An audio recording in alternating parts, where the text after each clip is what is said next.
Welcome to Echo No More, clear, credible, court-ready documentation in high-conflict parenting. No hype, no legal jargon, no drama. I'm Dr. James. If you're new here, I'm really glad you found this space.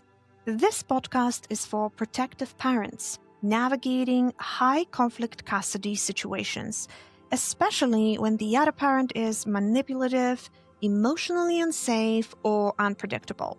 I'm not a lawyer, and this podcast isn't legal advice. What I am is a parent who has lived through this system, and someone whose attorneys over and over again told me the same thing. Your documentation is excellent. They told me it made their job easier. They told me it protected my credibility, and they told me it changed how my case was received. That's why I'm sharing this. Not to teach you how to fight, but how to document calmly, clearly, and in a way courts actually understand. This is parent to parent, calm, grounded, and focused on protecting your child without losing yourself. If evidence answers the question, what exists, then chronology answers the question courts quietly care about most. How often does this happen, and over how much time? Chronology is where isolated moments turn into patterns. And it's also where many parents accidentally undermine themselves, not because they are wrong, but because they misunderstand what chronology is actually for. Most parents think chronology means precision.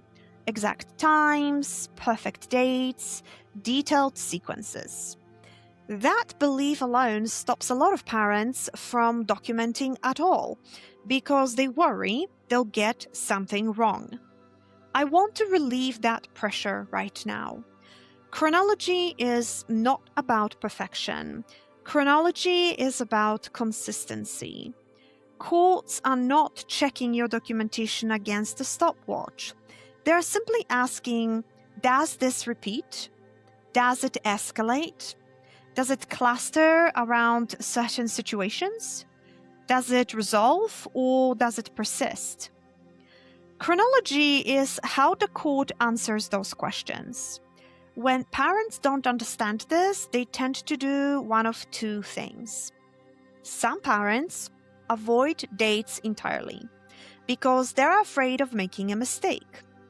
Others include so much detail that the timeline becomes hard to follow. Neither helps. Chronology should orient the reader, not overwhelm them. Let me explain what my attorneys helped me understand. They said, we don't need to know everything that happened. We need to know what keeps happening. That sentence changed how I documented forever. Chronology is what allows the court to see repetition without you saying the word pattern. It lets the court notice escalation without you accusing. It lets frequency speak louder than explanation. Here is something important to understand. Courts do not evaluate events in isolation.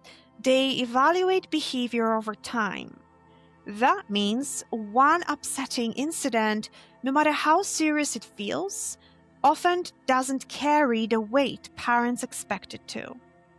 This is where parents feel discouraged and often think, if this isn't enough, what is? The answer is rarely more detail. The answer is context over time. Chronology provides that context. When you include dates and timeframes consistently, something subtle but powerful happens. The reader stops reacting emotionally and starts thinking analytically. They begin to notice, this happened again. This is the third time this month. This appears to be increasing. And that shift is everything. You don't need to draw conclusions. Chronology draws them for you. This is why backdating documentation is so risky as well. When parents go back and try to reconstruct months of events all at once, chronology loses credibility. It starts to feel retroactive instead of observational. Courts trust records that look like they were created as things unfolded, not after the fact. That doesn't mean you can't document past events. It means you document them cautiously, clearly, and without rewriting history. Chronology also protects you from over-explaining. When you write something like, on March 3rd, the exchange occurred 45 minutes late. On March 17, the exchange was missed entirely.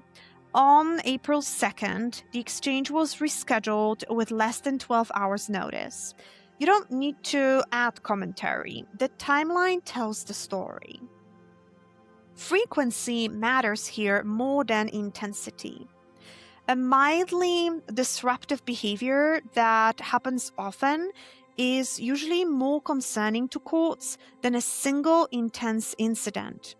That's hard for parents to accept, I get that, because intensity is what our bodies remember, but courts remember repetition. Chronology also helps courts distinguish between ongoing instability, temporary disruption, isolated mistakes, escalating behavior. Without chronology, all of those look the same. With chronology, they look very different. Another important point is that chronology is what protects you from sounding reactive. When entries float without dates or timeframes, they feel emotional, even if the language is neutral. Dates anchor documentation and reality. They say, this isn't a feeling. This happened here, then here, then here. And again, perfection is not required. Approximate dates are okay. Ranges are okay. Monthly summaries are okay. What matters is consistency. I want to speak directly to parents who worry about getting chronology wrong. That fear often comes from being corrected or dismissed in the past.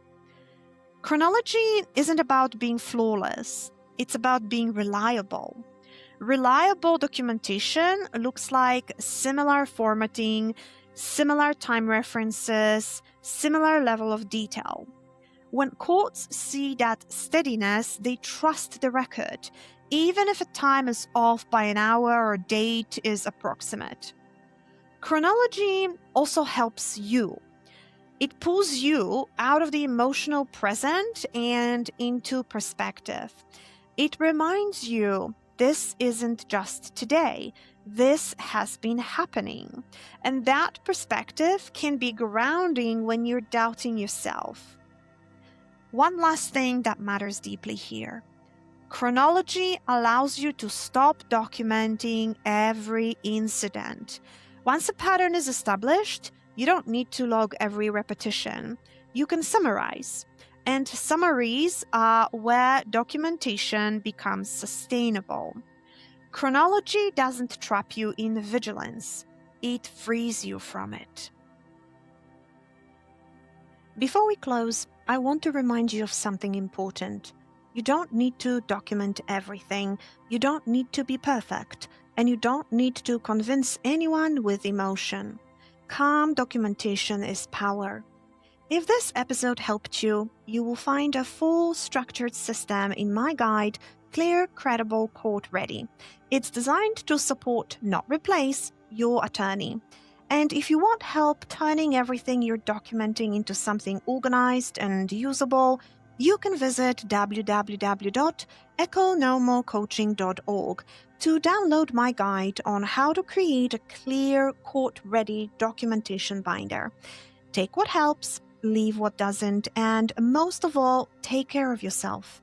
I'll see you next week.